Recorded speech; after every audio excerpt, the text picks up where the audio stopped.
আমরা চাই বিএনপির মুখপাত্র হিসেবে জনাব সালাউদ্দিন আহমেদ যে বক্তব্য দিয়েছেন, এই বক্তব্য কথা এবং কাজে আমরা যেন এটার বাস্তবায়ন দেখতে পাই। আমরা আজকে আমাদের স্বরাষ্ট্রমন্ত্রী জনাব সালাউদ্দিন আহমেদের বক্তব্য শুনেছি। সেখানে শহীদ পরিবার এবং জুলাই যোদ্ধা আমাদের যারা রয়েছেন তাদেরকে নিয়ে যে আয়োজন আমাদের মাননীয় প্রধানমন্ত্রীও ছিলেন। সেখানে স্বরাষ্ট্রমন্ত্রী জনাব সালাউদ্দিন আহমেদ স্পষ্টভাবে বলেছেন যে এই আওয়ামী লীগ হচ্ছে গণহত্যাকারী রাজনৈতিক দল, রাজনৈতিকভাবে এই আওয়ামী লীগের পতন হয়েছে এবং দল হিসেবে আওয়ামী লীগের বিচার করা হবে।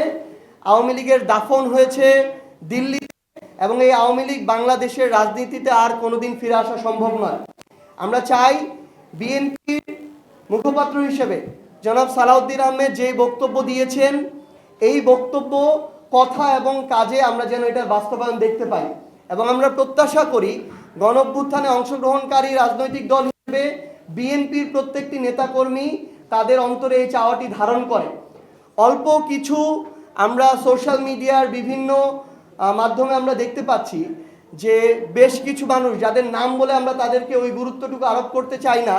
তারা জুলাইকে নিয়ে বা এই অভ্যুত্থানকে নিয়ে স্বৈরাচারের পক্ষে, খুনিদের পক্ষে, গণহত্যাকারীদের পক্ষে, যারা 1400 মানুষকে খুনের নেতৃত্ব দিয়েছে,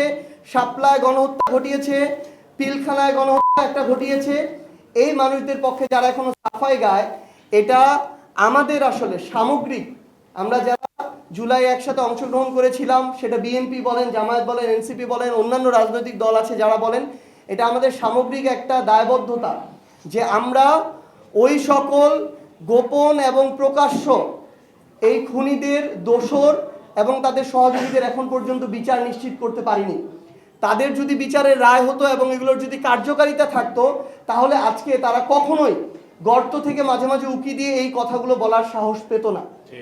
ঠিক যেমনিভাবে আমরা মনে করি যে আমাদের ভাই শহীদ শরীফ ওসমান হাদি,